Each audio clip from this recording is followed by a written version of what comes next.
हाँ जी, की हाल चाल है साਰਿਆਂ ਦਾ ठीक ठाक हो।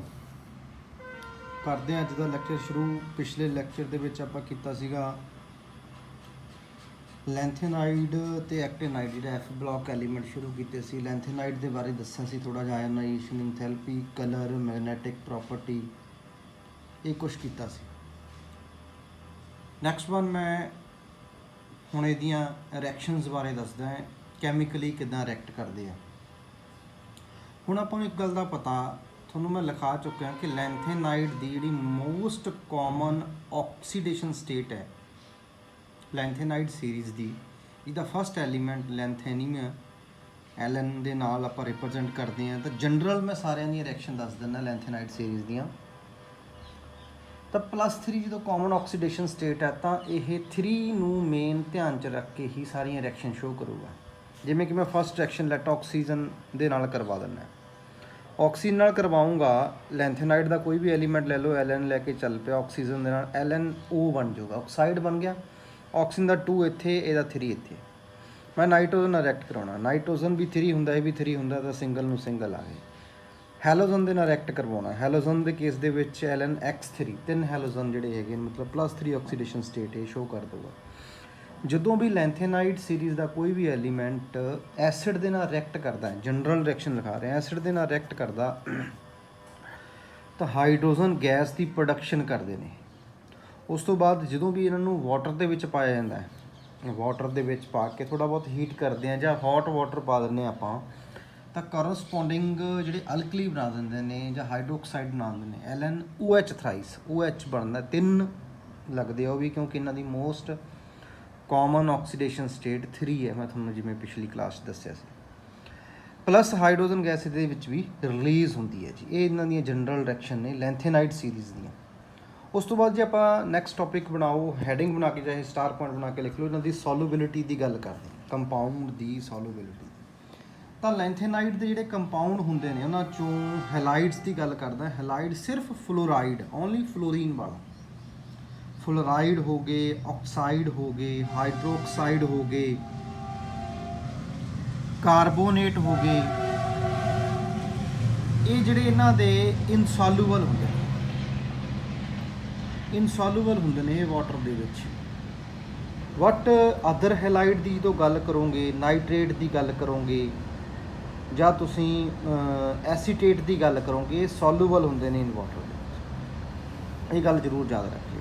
ਇਹ ਬਾਕੀ ਚੀਜ਼ਾਂ ਸੋਲੂਬਲ ਹੁੰਦੀਆਂ ਤੇ ਫਸਟ ਵਨ ਜਿਹੜੀਆਂ ਮੈਂ ਤੁਹਾਨੂੰ ਲਿਖਾਈਆਂ ਨੇ, ਫਲੋਰਾਈਡ ਹੋ ਗਏ, ਕਾਰਬੋਨੇਟ ਹੋ ਗਏ, ਹੈ ਨਾ, ਕ੍ਰੋਮੇਟ ਹੋ ਗਿਆ, ਹਾਈਡਰੋਕਸਾਈਡ, ਇਹ ਸਾਰੇ ਇਨਸੋਲੂਬਲ ਹੁੰਦੇ ਨੇ।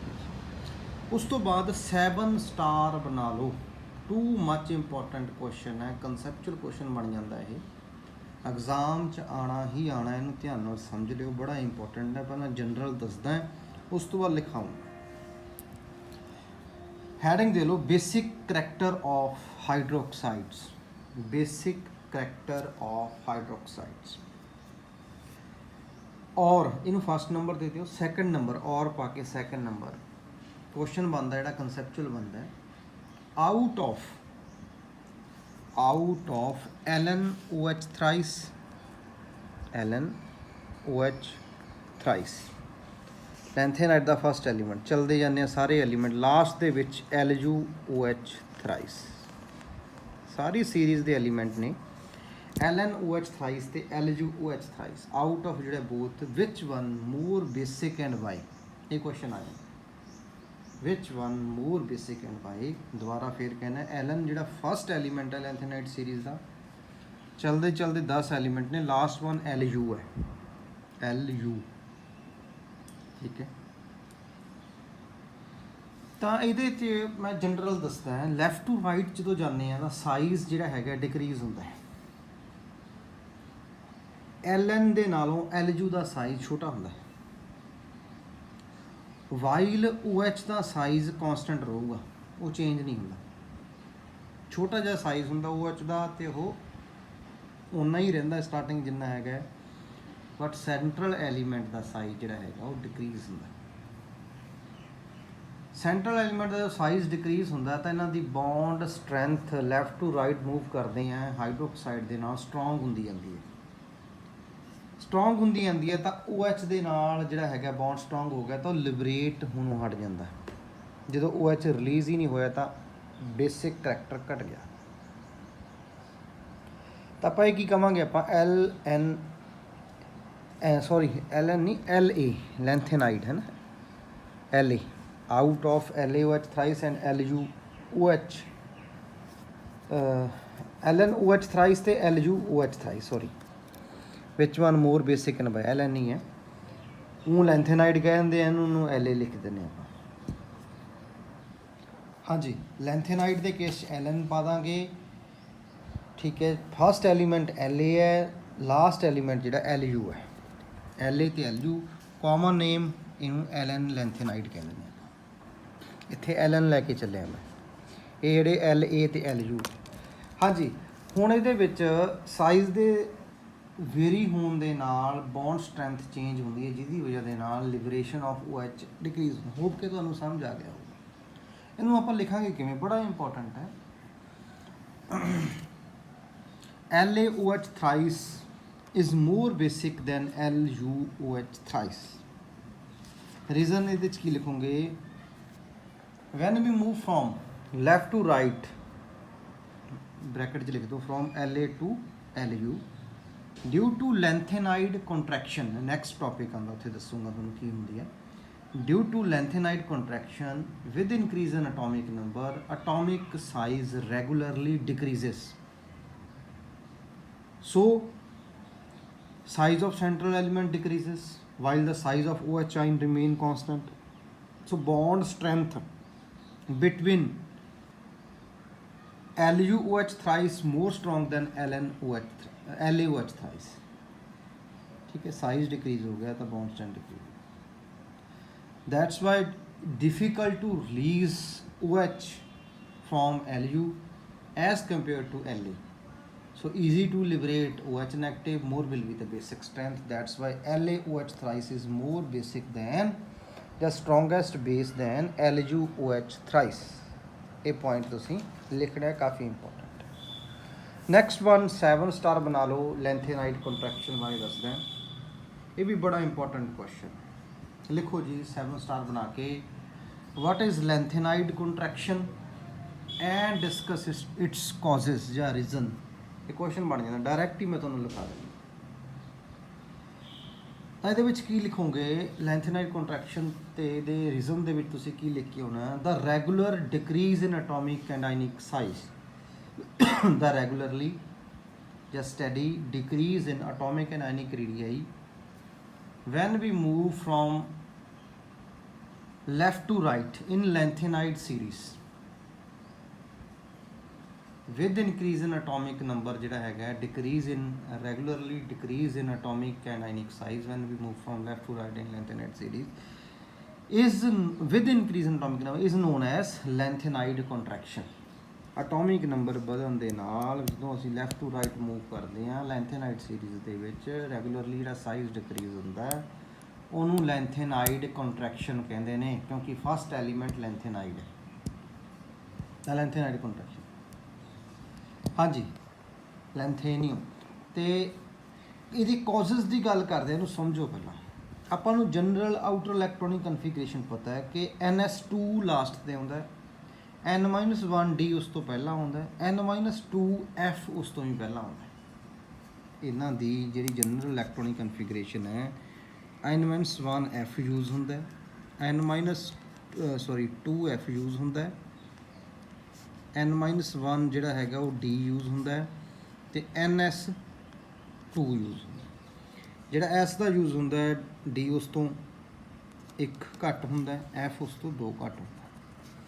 ਤਾਂ ਆਹ ਤਾਂ ਕੰਪਲੀਟ ਹੈ।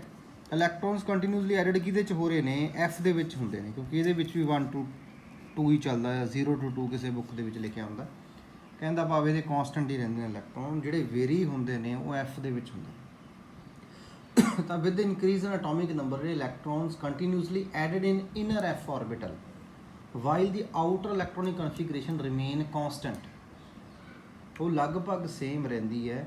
ਤੇ ਇਨਰ ਦੇ ਵਿੱਚ ਜਦੋਂ ਐਡ ਹੁੰਦੇ ਨੇ, as we know F orbital ਦਾ ਪੂਅਰ ਸ਼ੀਲਡਿੰਗ ਫੈਕਟਰ ਸਭ ਤੋਂ ਪੂਅਰ ਹੁੰਦਾ, ਆਪਾਂ ਨੂੰ ਪਤਾ, ठीक है जी, पुअर शील्डिंग इफेक्ट है। So with increase in atomic number ਜਿਹੜੇ nuclear charge on outermost electron increases, so की होएगा साइज डिक्रीज होता है। इनू लेंथेनाइड कॉन्ट्रैक्शन कहते हैं। होप के तुहानू समझ आ गई होगी, एक बारी फिर दसदा। Regularly decrease in atomic and ionic size when we move from lanthanide in lanthanide series with an increase in atomic number is known as lanthanide contraction. It happens because with increase in atomic number, electrons continuously added in inner f orbital while outer electronic configuration remain constant. So with increase in atomic number, when electrons are added in f orbital which has poor shielding effect, so nuclear charge on outermost electron increases continuously. That's why size ਕੀ ਹੁੰਦਾ decrease ਹੁੰਦਾ। ਠੀਕ ਹੈ ਜੀ। ਹੁਣ ਇੱਥੇ ਇੱਕ question ਹੋਰ ਬਣ ਜਾਂਦਾ, ਕੋਈ ਵੀ ਕੁਐਸਚਨ ਬਣ ਜੇ ਮਤਲਬ ਇਹਦਾ ਜਨਰਲ ਜਿਹੜਾ ਆਨਸਰ ਇੱਦਾਂ ਹੀ ਜਾਊਗਾ। ਉਹ ਕਹਿਣਗੇ ਮਤਲਬ 2-3 ਕੁਐਸਚਨ ਸਟੇਟਮੈਂਟਾਂ ਆ ਜਾਂਦੀਆਂ ਇਹਦੇ 'ਚ। ਕੁਐਸਚਨ ਇਹ ਬਣ ਜਾਂਦਾ ਕਿ ਇਹਨਾਂ ਦੀਆਂ ਲਗਭਗ ਸੇਮ ਪ੍ਰੋਪਰਟੀਜ਼ ਕਿਉਂ ਨੇਗੀਆਂ, ਤਾਂ ਤੁਸੀਂ ਆਨਸਰ ਦਿਓਗੇ because of there similar outer electronic configuration. Similar outer electronic configuration ਦੀ ਵਜ੍ਹਾ ਦੇ ਨਾਲ ਲੈਂਥੇਨਾਈਡ ਜਿਹੜੇ ਹੈਗੇ ਨੇ ਲਗਭਗ ਸਿਮਿਲਰ ਜਿਹੜੀ ਸਿਮਿਲੈਰਿਟੀਜ਼ ਹੁੰਦੀਆਂ ਲੈਂਥੇਨਾਈਡ ਦੇ ਵਿੱਚ, ਪ੍ਰੋਪਰਟੀਜ਼ ਲਗਭਗ ਇਹਨਾਂ ਦੀਆਂ ਸੇਮ ਹੁੰਦੀਆਂ। ਠੀਕ ਹੈ ਜੀ। ਉਸ ਤੋਂ ਬਾਅਦ ਮੈਂ ਗੱਲ ਕਰਦਾ ਐਕਟੇਨੋਇਡਸ, ਮਤਲਬ ਸੈਕੰਡ ਸੀਰੀਜ਼ ਨੂੰ ਸਟਾਰਟ ਕਰਨਾ। ਹੁਣ ਐਕਟੇਨਾਈਡ ਦੇ ਵਿੱਚ ਵੀ also known as 5F series, general electronic configuration ਉਹੀ ਰਹੂਗੀ। F5 ਹੋ ਜਾਊਗਾ, 6 ਹੋ ਜਾਊਗਾ, 7 ਹੋ ਜਾਊਗਾ, 5F ਸੀਰੀਜ਼ ਚਲੀ ਗਈ। ਜੇ ਆਪਾਂ ਇਹਨਾਂ ਦੀ ਗੱਲ ਕਰਦੇ ਹਾਂ ਆਇਓਨਾਈਜੇਸ਼ਨ ਐਂਥੈਲਪੀ, ਆਇਓਨਾਈਜੇਸ਼ਨ ਐਂਥੈਲਪੀ ਦੀ ਗੱਲ ਕਰਾਂਗੇ। ਇਹਨਾਂ ਦੀ ਆਇਓਨਾਈਜੇਸ਼ਨ ਐਂਥੈਲਪੀ ਲੈਂਥੇਨਾਈਡ ਤੋਂ ਘੱਟ ਹੁੰਦੀ ਹੈ। ਘੱਟ ਕਿਉਂ ਹੁੰਦੀ ਹੈ? ਕਿਉਂਕਿ 5F ਉਹਦੇ 'ਚ 4F ਯੂਜ਼ ਹੋਏ ਸੀ। 5F ਦਾ ਉਸ ਤੋਂ ਵੀ ਪੂਅਰ ਸ਼ੀਲਡਿੰਗ ਇਫੈਕਟ। 5F ਜਿਹੜਾ ਹੈਗਾ ਸਾਈਜ਼ ਥੋੜ੍ਹਾ ਵੱਡਾ ਹੋਊਗਾ ਤਾਂ ਇਲੈਕਟ੍ਰੋਨ ਥੋੜ੍ਹਾ ਜਿਹਾ ਦੂਰ ਹੋਏਗਾ, ਈਜ਼ੀਲੀ ਨੌਕ ਆਊਟ ਹੋ ਜਾਏਗਾ। 5F ਦਾ ਜਿਹੜਾ ਹੈਗਾ ਜ਼ਿਆਦਾ ਸਾਈਜ਼ ਦੀ ਵਜ੍ਹਾ ਦੇ ਨਾਲ ਹੈ ਨਾ, ਪੈਨੀਟ੍ਰੇਸ਼ਨ ਜਿਹੜੀ ਹੈਗੀ ਆ ਉਹਦੀ ਲੈਸ ਹੋਏਗੀ, ਤਾਂ ਉਹਨਾਂ ਨਾਲੋਂ ਜਿਹੜੀ ਆਇਓਨਾਈਜੇਸ਼ਨ ਐਂਥੈਲਪੀ ਥੋੜ੍ਹੀ ਜਿਹੀ ਘੱਟ ਹੁੰਦੀ ਹੈ, ਥੋੜ੍ਹਾ ਜਿਹੀ ਜ਼ਿਆਦਾ ਫਰਕ ਹੁੰਦਾ। ਉਸ ਤੋਂ ਬਾਅਦ ਗੱਲ ਕਰਦੇ ਹਾਂ ਮੈਲਟਿੰਗ ਅਤੇ ਬੋਇਲਿੰਗ ਪੁਆਇੰਟ ਦੀ। ਐਕਟੇਨਾਈਡ ਦੀ ਗੱਲ ਕਰ ਰਹੇ ਹਾਂ, ਐਕਟੇਨਾਈਡ ਸੀਰੀਜ਼ ਦੀ ਮੈਲਟਿੰਗ ਬੋਇਲਿੰਗ ਪੁਆਇੰਟ ਦੀ। ਨੈਕਸਟ ਸਟਾਰ ਪੁਆਇੰਟ ਬਣਾਓ। ਇਹਨਾਂ ਦਾ ਮੈਲਟਿੰਗ ਬੋਇਲਿੰਗ ਪੁਆਇੰਟ ਹਾਈ ਹੁੰਦਾ ਹੈ।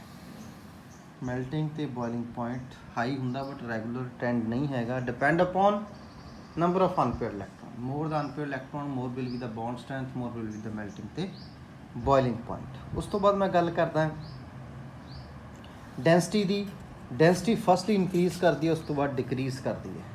ਰੀਜ਼ਨ ਕੋਈ ਮਾਸ ਪਰ ਯੂਨਿਟ ਵੋਲੀਅਮ, ਮਾਸ ਪਰ ਯੂਨਿਟ ਵੋਲੀਅਮ ਐਂਟਰੀ ਹੋ ਰਹੀ ਹੈ ਇਲੈਕਟ੍ਰੋਨ ਦੇ ਵਿੱਚ। ਐਫ ਔਰਬਿਟਲ ਦੇ ਵਿੱਚ ਪੂਅਰ ਸ਼ੀਲਡਿੰਗ ਹੈ, ਪਹਿਲਾਂ ਸਿੰਗਲ ਹੈ, ਫਿਰ ਪੇਅਰਿੰਗ ਹੋਣੀ ਸ਼ੁਰੂ ਹੋ ਜਾਂਦੀ ਹੈ। ਦੈਟਸ ਵਾਈ ਜਿਹੜਾ ਸ਼ੀਲਡਿੰਗ ਇਫੈਕਟ ਪਹਿਲਾਂ ਘੱਟ ਹੁੰਦਾ, ਬਾਅਦ ਜ਼ਿਆਦਾ ਹੋ ਜਾਂਦਾ ਹੈ, ਜਿਹਦੇ ਨਾਲ ਵੋਲੀਅਮ ਵੇਰੀ ਕਰਦਾ, ਜਿਹਦੇ ਨਾਲ ਡੈਂਸਿਟੀ ਫਰਦਰ ਵੇਰੀ ਕਰਦੀ। ਆਕਸੀਡੇਸ਼ਨ ਸਟੇਟ ਦੀ ਗੱਲ ਕਰਾਂਗੇ। They show variable oxidation state. Oxidation state vary from, ਫਿਰ ਉਹੀ +3 ਤੋਂ ਲੈ ਕੇ +7 ਤੱਕ ਜਾਂਦੀ ਹੈ।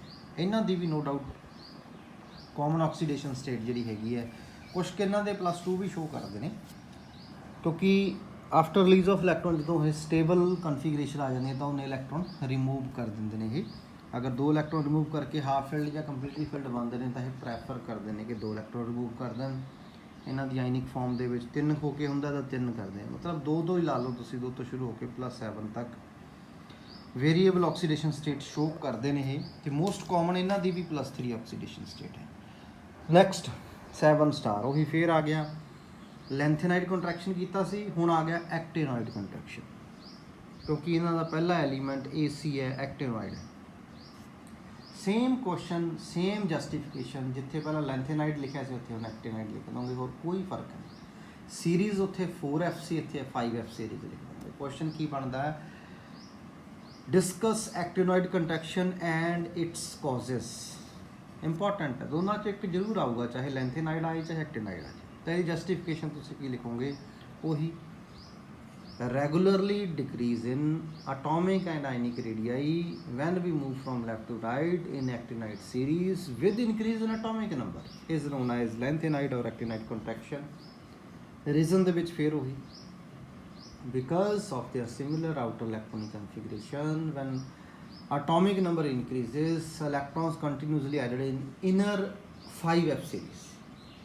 f orbital bracket j लिख सकते हैं, inner f orbital bracket 5f, which has poor shielding effect. So nuclear charge on ਜਾਂ per electron on outermost shell increases, size decreases. ठीक है जी। ਉਸ ਤੋਂ ਬਾਅਦ ਇਹਦੇ ਵਿੱਚ ਵੀ ਉਹੀ ਗੱਲ ਆਉਂਦੀ ਹੈ ਕਿ coloured, they are coloured in nature. Colour ਕਿਉਂ ਹੁੰਦਾ ਹੈ? FF transition, colour is due to the FF transition. ਉਹੀ ਸੇਮ ਨੈਕਸਟ ਚੈਪਟਰ ਦੇ ਵਿੱਚ ਕਰਵਾਉਣਾ। ਪਿਛਲੇ ਕਲਾਸ ਤੁਹਾਨੂੰ ਦੱਸਿਆ ਸੀਗਾ ਕਿ colour is due to the crystal field splitting through the FF transition ਦੇ ਬੇਸਿਸ ਦੇ ਉੱਪਰ। ਠੀਕ ਹੈ ਜੀ। ਉਸ ਤੋਂ ਬਾਅਦ ਇਹਨਾਂ ਦੀ lanthanide star point like lanthanide, actinide also great tendency to form ਕੰਪਲੈਕਸਿਸ। ਉਸ ਤੋਂ ਬਾਅਦ ਇਹਨਾਂ ਦੀਆਂ ਨੈਕਸਟ ਟੌਪਿਕ ਕਰਦੇ ਹਾਂ, ਥੋੜ੍ਹਾ ਸਟਾਰ ਪੁਆਇੰਟ ਬਣਾ ਕੇ ਲਿਖ ਲਓ। 3 ਨੰਬਰ ਦੇ ਆਮ ਆ ਜਾਂਦੇ ਨੇ, ਸਿਮਿਲੈਰਿਟੀਜ਼ ਅਤੇ ਡਿਫਰੈਂਸ, ਹੈ ਨਾ। ਪਹਿਲਾਂ ਮੈਂ ਸਿਮਿਲੈਰਿਟੀਜ਼ ਦੀ ਗੱਲ ਕਰਦਾ, ਸਟਾਰ ਪੁਆਇੰਟ ਬਣਾ ਕੇ ਲਿਖ ਲਓ। ਸਿਮਿਲੈਰਿਟੀਜ਼ ਬਿਟਵੀਨ ਲੈਂਥੇਨਾਈਡ ਐਂਡ ਐਕਟੀਨਾਈਡ, ਇਹਦੇ ਪੁਆਇੰਟ ਬਣਾ ਲਓ। ਫਸਟ ਵਨ ਪੁਆਇੰਟ ਜਿਹੜਾ ਹੈਗਾ 3 ਨੰਬਰ ਦੇ ਕੁਐਸਚਨ ਆ ਜਾਂਦੇ ਨੇ, ਮੇਨ ਸਿਮਿਲੈਰਿਟੀਜ਼ ਜਾਂ ਮੇਨ ਡਿਫਰੈਂਸ। ਫਸਟ, ਦੋਨਾਂ ਦੀ ਜਿਹੜੀ +3 ਪ੍ਰੀਡੋਮੀਨੇਟ ਹੁੰਦੀ ਹੈ ਆਕਸੀਡੇਸ਼ਨ ਸਟੇਟ, ਬੋਥ ਸ਼ੋਜ਼ +3 ਆਕਸੀਡੇਸ਼ਨ ਸਟੇਟ, ਜਾਂ ਕੰਪਸ +3 ਜਿਹੜਾ ਹੈਗਾ ਇਹਦਾ ਕਾਮਨ ਆਕਸੀਡੇਸ਼ਨ ਸਟੇਟ ਦੋਨਾਂ ਦੇ ਵਿੱਚ। ਉਸ ਤੋਂ ਬਾਅਦ ਇਹਨਾਂ 'ਚ ਤੁਸੀਂ ਕਹੋਗੇ both are electropositive and have highly reactive, ਦੋਨੋਂ ਇਲੈਕਟ੍ਰੋਪੋਜ਼ਿਟਿਵ ਨੇ ਅਤੇ ਹਾਈਲੀ ਰਿਐਕਟਿਵ ਨੇ। ਨੈਕਸਟ ਵਨ, ਇਹਦੇ 'ਚ ਥਰਡ ਪੁਆਇੰਟ ਤੁਸੀਂ ਬਣਾ ਸਕਦੇ ਹੋ,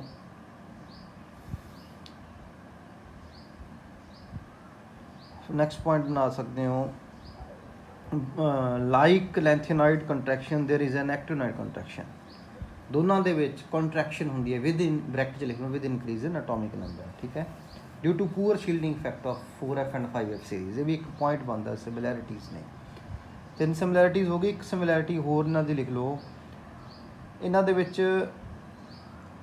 approximately same number of unpaired electron ਰਹਿੰਦੇ ਨੇ, same number of unpaired electron ਰਹਿੰਦੇ ਨੇ। ਜੇ ਆਪਾਂ ਕੰਪੇਅਰ ਕਰੀਏ ਮਤਲਬ ਸਿਮਿਲਰ ਐਲੀਮੈਂਟ ਦਾ ਇੱਕ ਦੂਸਰੇ ਦੇ ਉੱਪਰ ਨੀਚੇ, ਤਾਂ ਨੰਬਰ ਆਫ ਅਨਪੇਅਰਡ ਇਲੈਕਟ੍ਰੋਨ ਲਗਭਗ ਸੇਮ ਰਹਿੰਦੇ ਨੇ, ਜਿਹਦੀ ਵਜ੍ਹਾ ਦੇ ਨਾਲ ਇਹਨਾਂ ਦੀ ਮੈਟੈਲਿਕ ਕਰੈਕਟਰ ਜਿਹੜਾ ਅਪਰੋਕਸੀਮੇਟਲੀ ਸੇਮ ਰਹਿੰਦਾ। ਇਹ ਇਹਨਾਂ ਦੀਆਂ ਸਿਮਿਲੈਰਿਟੀਜ਼ ਹੋ ਗਈਆਂ। ਉਸ ਤੋਂ ਬਾਅਦ ਮੈਂ ਡਿਫਰੈਂਸ ਦੀ ਗੱਲ ਕਰਦਾ। ਡਿਫਰੈਂਸ ਬਣਾ ਕੇ ਲਿਖ ਲਓ, ਇੱਕ ਪਾਸੇ ਲੈਂਥੇਨਾਈਡ ਲਿਖ ਲਓ, ਦੂਸਰੇ ਪਾਸੇ ਐਕਟੀਨਾਈਡ ਲਿਖ ਲਓ।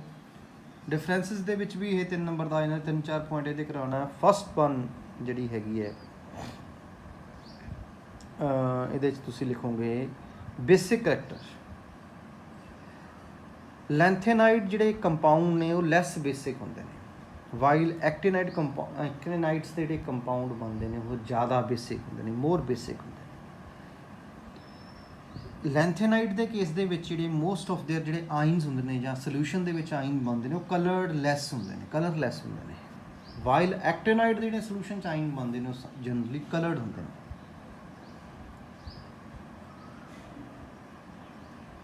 ਉਸ ਤੋਂ ਬਾਅਦ ਇਹਨਾਂ ਦਾ ਪੁਆਇੰਟ ਜੇ ਆਪਾਂ ਗੱਲ ਕਰਾਂਗੇ ਬਾਈਂਡਿੰਗ ਐਨਰਜੀ ਦੀ, 4f ਜਿਹੜਾ ਹੈਗਾ ਨਿਊਕਲੀਅਸ ਦੇ ਜ਼ਿਆਦਾ ਨੇੜੇ ਹੈ, 5f ਉਸ ਤੋਂ ਬਾਅਦ ਆਊਗਾ। 1 2 3 4 ਪਹਿਲਾਂ ਆਉਂਦਾ, 5 ਬਾਅਦ 'ਚ ਆਉਂਦਾ। ਤਾਂ ਬਾਈਂਡਿੰਗ ਐਨਰਜੀ ਦਾ ਮਤਲਬ ਹੁੰਦਾ ਨਿਊਕਲੀਅਰ ਦੇ ਨਾਲ ਕਿੰਨਾ ਬੌਂਡਡ ਹੈ ਜਾਂ ਕਿੰਨਾ ਟਾਈਟਲੀ ਹੈਲਡ ਹੈ। ਤਾਂ binding energy of 4f series ਦੀ ਜਿਹੜੀ ਜ਼ਿਆਦਾ ਹੋਏਗੀ। ਦੂਸਰੇ ਕੇਸ 'ਚ ਲਿਖੋਗੇ binding energy of 5f series ਜਿਹੜੀ ਹੈਗੀ ਹੈ ਲੈਸ ਹੁੰਦੀ ਹੈ। ਸ਼ੀਲਡਿੰਗ ਇਫੈਕਟ ਜਿਹੜਾ ਹੈਗਾ 4f ਦਾ ਗ੍ਰੇਟਰ ਹੋਏਗਾ, 5f ਦਾ ਪੂਅਰ ਸ਼ੀਲਡਿੰਗ ਉਸ ਤੋਂ ਵੀ ਘੱਟ ਹੋਏਗਾ। ਮਤਲਬ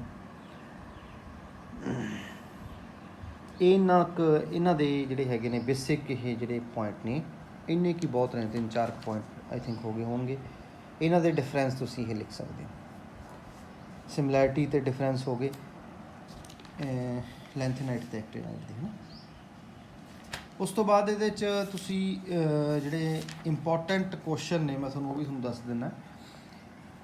ਲੈਂਥੇਨਾਈਡ ਅਤੇ ਐਕਟੀਨਾਈਡ ਦੇ ਬੇਸਿਸ ਦੇ ਉੱਪਰ ਜਿਹੜੇ ਇੱਕ ਵਾਰੀ ਦੱਸਦਾ ਹੈ ਵੀ ਜਿਹੜੇ ਇੰਪੋਰਟੈਂਟ ਕੁਐਸਚਨ ਨੇ, ਇੱਕ ਤਾਂ ਦੁਬਾਰਾ ਰੀਕਾਲ ਕਰਾਉਣਾ ਹੈ, ਇਹਨਾਂ ਦੀ ਡੈਂਸਿਟੀ ਦੇ ਬੇਸ 'ਤੇ ਆ ਸਕਦਾ ਕੁਐਸਚਨ, ਇਹਨਾਂ ਦੀ ਬੌਂਡ ਸਟਰੈਂਥ ਜਾਂ ਬਾਈਂਡਿੰਗ ਐਨਰਜੀ ਦੇ ਬੇਸਿਸ 'ਤੇ ਆ ਸਕਦਾ ਹੈ, ਇਹਨਾਂ ਦੇ ਜਿਹੜੇ ਆਪਾਂ ਪਹਿਲਾਂ ਕੀਤੇ ਸੀਗੇ ਇੰਪੋਰਟੈਂਟ ਕੰਪਾਊਂਡ ਜਿਹੜੀਆਂ ਰਿਐਕਸ਼ਨਸ ਕੀਤੀਆਂ ਉਹਨਾਂ ਦੇ ਬੇਸ 'ਤੇ ਕੁਐਸਚਨ ਆ ਸਕਦਾ। ਤਿਆਰੀ ਦੇ ਲਈ ਗੱਲ ਦੱਸਦਾ। ਅਤੇ ਲੈਂਥੇਨਾਈਡ ਅਤੇ ਐਕਟੀਨਾਈਡ ਕੰਟਰੈਕਸ਼ਨ ਦੇ ਬੇਸਿਸ 'ਤੇ ਆ ਸਕਦਾ ਹੈ। K2Cr2O7 ਬਿਹੇਵੀਅਰ ਜਿਹੜਾ ਉਹਦਾ ਹੈਗਾ ਐਸਟਿਕ ਤੇ ਬੇਸਿਕ ਮੀਡੀਅਮ 'ਚੋਂ ਲਿਖਾਇਆ ਹੋਇਆ ਤੁਹਾਨੂੰ ਉਹਦੇ ਬੇਸ 'ਤੇ ਆ ਸਕਦਾ। ਟ੍ਰਾਂਜੀਸ਼ਨ ਐਲੀਮੈਂਟ ਦੇ ਬੇਸਿਸ ਦੇ ਉੱਤੇ ਆ ਸਕਦਾ ਵੀ ਇਹ ਟ੍ਰਾਂਜੀਸ਼ਨ ਹੈ ਬਟ ਇਹ ਟ੍ਰਾਂਜੀਸ਼ਨ ਨਹੀਂ। ਇਹ ਇੰਪੋਰਟੈਂਟ ਕੁਐਸਚਨ ਬਣਦੇ ਨੇ। ਹੋਪ ਕਿ ਸਾਰਾ ਸਮਝ ਆ ਗਿਆ ਹੋਊਗਾ। ਇਹਦੇ ਨਾਲ ਤੁਹਾਡਾ ਇਹ ਚੈਪਟਰ 20 ਕੰਪਲੀਟ ਹੋ ਗਿਆ। ਇਹਦੀ ਤਿਆਰੀ ਸ਼ੁਰੂ ਕਰ ਦਿਓ। ਟੈਸਟ ਮੈਂ ਜਲਦੀ ਲੈਣਾ ਹੈ ਜੀ।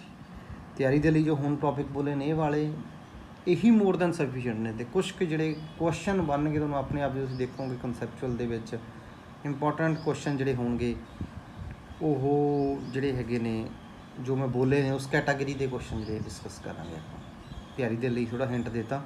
ਆਲ ਦਾ ਬੈਸਟ।